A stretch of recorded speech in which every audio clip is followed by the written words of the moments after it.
Have you tried CTC Math yet with your child? Here's a testimonial from another happy homeschool mom. Amber said, "I'm absolutely thrilled with CTC Math. It's a rare find that I've used with my children for more than 6 years now. I have 6 children using CTC Math, and each child has found it easy to navigate and very applicable. I love seeing them enjoy this math program and grow in their mathematical journey. Thank you so much for all that you're doing and for providing quality math lessons for my children." So friends, if you're looking for a great online math program, visit ctcmath.com. That's ctcmath.com.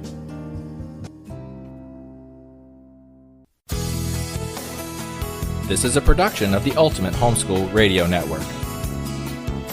Welcome to the Vintage Homeschool Mom Show. Your host, Felice Gerwitz, is an author, a publisher, and your radio show host. She will encourage, educate, and inspire you with answers to your most pressing questions from homeschool, marriage, parenting, and much more. Felice loves to equip moms to live a Christian life because every moment counts. Be sure to visit her website at mediaangels.com. And here's your host, Felice Gerwitz. Hey friends, welcome. Well, let me ask you a question. When is an adventure really an adventure? Well, it begins with adventures in homeschooling. Today we're going to talk about how to take an ordinary day and turn it into an extraordinary, memorable event for your family. Really? Yes, really. We are going to take our homeschool day and turn it upside down. Welcome, everyone. My name is Felice Gerwitz, and this is Vintage Homeschool Moms, episode 477, Adventures in Homeschooling. You can find today's show notes at vintagehomeschoolmoms.com. Look for episode 477, and check out our sponsor, ctcmath.com. Thanks so much to our sponsors because they can bring you quality podcasts such as this one for free. And so I want to give them a special thank you for continued sponsorship of our network. Well, many of you will not consider the words adventure plus homeschooling equals anything, right? That may not be a possibility in your mind. Well, think about it. What words describe adventure? And if you want to, you can stop this audio and think about it. And if not, I'm going to give you my answer. Well, for me, what makes an adventure special is the idea of mystery, intrigue, and possibilities. The possibilities are endless. So many of us get bogged down. Okay, we've got a 4th grader or a 5th grader. Oh no, we need to get serious now because my child's in high school. Well, it's like, what have you been doing the rest of the time? When you weren't serious homeschooling, of course we were, but sometimes we get caught up into this panic of we have to fit into this box. SAT scores and ACT, tests are coming and are important, and maybe our kid's going to college, or maybe it's a vocational training school or whatever that is, but we start to panic, and then we become the public school or private school at home. So homeschooling is the perfect opportunity for out-of-the-box educational adventures. And yes, it will take a little bit of planning on your part, but you, as well as your children, will thank you. As a homeschool parent, we are inundated with well-meaning relatives that have their own opinion on how you should homeschool. And I kind of touched on this in the last podcast I did. But grandparents can be the worst. And how do I know this? Because I am now a grandparent, and I've caught myself giving my daughter well-intentioned advice that was not necessarily welcome. And I have to continue to tell my husband not to do it as well, because he's saying the same exact thing that he said to me. And that is, this was my husband's philosophy of education at home. He said, all you need to concentrate on is reading, focus on that, and getting the kids to read really well, and faith, and then everything, and math, and that's it. And it's just like, okay, well, what about history? And what about science? And what about, map skills and social studies and some of the other studies that kind of round out the more drudgery of, reading, writing, and arithmetic. And yes, those are important and those need to be focused on, but it also needs to come with some other things. And I had my chance to homeschool the way I wanted, even with my husband's well-intentioned, advice from time to time. And it was some of the best years of my life. And as a vintage mom, I experienced the ups and downs of homeschooling, various ages, with kids who were struggling learners. And at one time or another, I found out that with some strategic planning, we could combine subjects and enjoy our days rather than do it as a part of our duty or, okay, we've got this checklist. We have just got to get this done. So first, I want to share some ways to include adventure into your homeschool schedule. And then I'm going to give you like 5 main points of practical application.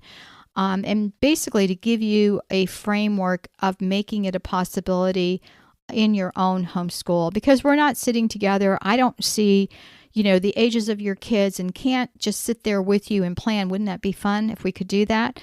But because I can't do it, I'm going to give you more of an overall framework and let you, jumpstart your creative processes. Some of you are super creative, others are not. And so, there can be a meeting of the minds here with a little bit of both.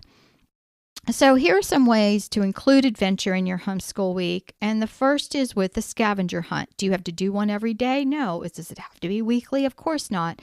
But a scavenger hunt is something that is super fun that you can do. It can start out super basic, like just finding 2 things, and that second item can be a math sheet, or it can be a new book you're going to read, or something like that.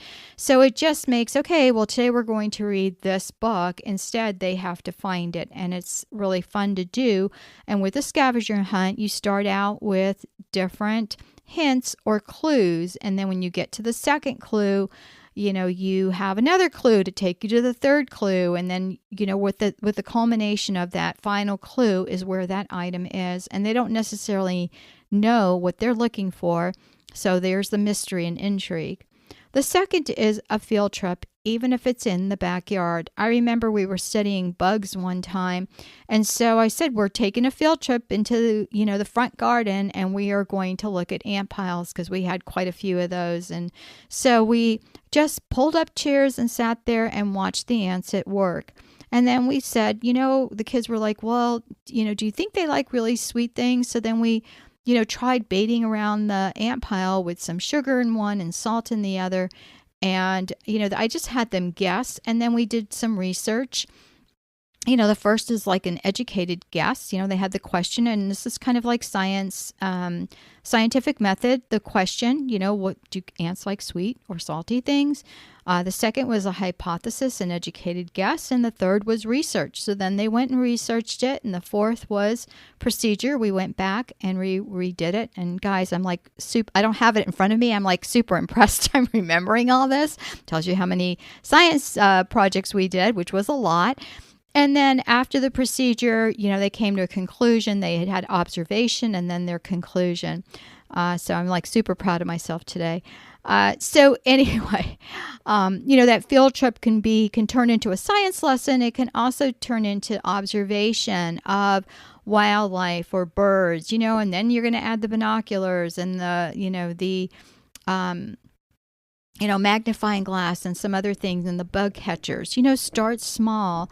And again, you're sparking imagination and creativity. The third is map work. A lot of times we talked about different places. And at one time, my son-in-law worked for us, and I was, homeschooling the 3 youngest, and I had to take a call, and I was more techie than he was. And so I think I still am more techie than he is, but he always teases me and says he's got an IT team now that he can go to for help when he needs it. So I had to do something on the computer, and I said, hey, this is what we're studying. And I knew he was a history buff. And I get back out to the schoolroom, and he's got the huge map open, and they're like all laying on the floor. And, he's got this map out. And I just was like, gosh, I didn't even think about it. And so, yeah, we're studying history, but then he had the map and they were going through different places and the kids were asking, him about the different locales of things. And so I started realizing that map work was important. A lot of kids can't even find their state on a map. Florida's easy, so my kids always could do it. But for some of the other states, it's a little bit more difficult. And so, the kids, start with your state and then show them, the U.S. map and so forth. And they could study different parts of it. And they really enjoy the map work. The other is just different things you can do in your car.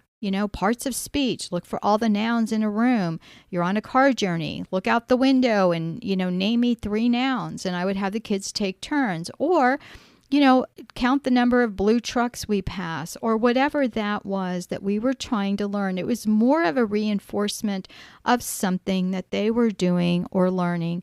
The 5th was a picnic, complete with a blanket and food, whether it was sitting in our living room, sitting up in our schoolroom, or whatever that was. It was something different. It just turned an ordinary day into something extraordinary. The 6th was review time. A lot of times I would review questions and we played this game. And it was big step, little step, and, bunny hops and other things that I would throw in. And as the kids got older, I ended up having to write these things down. So I couldn't just randomly say, take a giant step. I had to, pull out a card that had one of these things, in it. And I had maybe 4 or 5 different things that they did. And then these cards were all shuffled. And so I would go through and either take some of their papers or I just knew what to ask them. And I started, having them do it, go up against a wall down the hall. And then I would sit in a chair at the other end of the hall. And then whoever got to me first won. And yes, someone's going to take too many steps and you need to send them back. So my big thing was, okay, there's no cheating. We're going to be honest here. And if I think you're doing the wrong thing, you're going to take a step back or start at the start, go all the way back to start. And if you complain to me, you're going to go back a step and you have to play. And so the kids, had different ways that we reviewed. And so you can start with something that is, okay, we're going to do a review and everything's yes or no and do it on a sheet of paper. And then when you change it up with a game, then they realize, oh gosh, playing a game is more fun. As far as that game goes, I have a little bit more details in my show notes on episode 477. All right, number 7 is allow the children to ask you review questions. This helps tremendously. So when we're studying something, I would say to the kids, okay, we're done with this lesson. Now you ask me something about what we learned. And so they had to, with their book closed, come up with a question to ask me. It's almost like Jeopardy. And so the kids, if they knew ahead of time, they would be really paying attention to the lesson because they wanted to stump mom. And a lot of times we played it with dad too, who was actually better with the trivia than I was.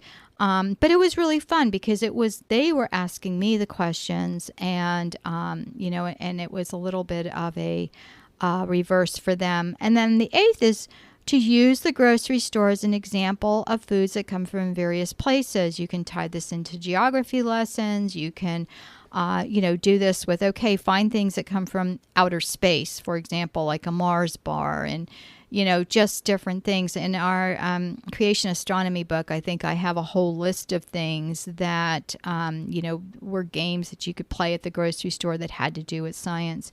And specialty stores are great for this. If you have any specialty stores, a lot of world markets have things from different places, and it's just fun to go and browse and look at some things. And then if you are studying a unit, I remember one time we studied Greece and we went to a Greek restaurant. And yes, the kids didn't like a lot of the foods that they tried. I loved it, and so did my husband. But we did that. We would go eat or make the food from different locales. The 9th is to give the child a math sheet and then cut it into puzzle pieces first. and then have the child put the puzzle together, tape it, and then do the math problems. I know for you perfectionists out there, this is going to be a difficult chore because, the child's got a ripped up sheet of paper, but you can do this as a review sheet as well, if that makes you feel better. But kids love that. They love to, even draw a picture, and then you can cut it, of course, make sure that this is something they want you to cut. It can be an abstract even, and then they put it together. So that's super fun. Then the last thing here is give the children a thinking test. For example, actually this happened to me in high school. We were told over and over again to follow directions, follow directions, follow directions. You guys are not following directions. And, maybe you've got that issue with your children. So you can give them this test. You're going to tell your kids that before you get started answering any of the questions, I want you to write your name and the date at the top right-hand corner. And then I want you to read every single question before you start filling them out. You are going to have kids who are going to start filling out the questions and not write their name or whatever. Well, number 10 at the very end is going to say something like, or you can make it number 5 or 6, whatever you want, but it's going to say something like, do not answer any of the questions. This is a test to see if you follow directions or instructions. And so when they get to number 10, as in our case, a lot of the kids answered the questions, and, and if you make them difficult, maybe something in algebra that they haven't studied yet or whatever, then it's going to be really a test to see if they can follow the instructions. So basically I told you to put your name at the top of the page with the date and to read all the questions. And if you did that, and then I think it even said turn your paper over. So the instructions were place your name at the top of the page, the date, and turn your paper over when you have completed the assignment. And so, and make sure that you read all the questions first. I'm butchering that, but do you know what I mean? And again, the instructions are clearer on the show notes. So hopefully that does help. Creativity may not be something that has come easily to you, so enlist your kids. You may have children that are creative or a homeschool friend that you guys can sit together one afternoon, while the kids are playing and, come up with some things to, still have your homeschool structure, but add some elements of fun. And continue to listen to this podcast with Vintage Homeschool Moms. I've got plenty of episodes that I love, being creative and coming up with things. And that's pretty much what we're doing this whole month. Now for practical application. What topics are you studying, and is there a way to use creative aspects such as the ones that I shared with you? Taking one aspect of a subject and using it for a review, or perhaps a thinking test, that number 10 above that I shared with you, would be something that you can do with your kids.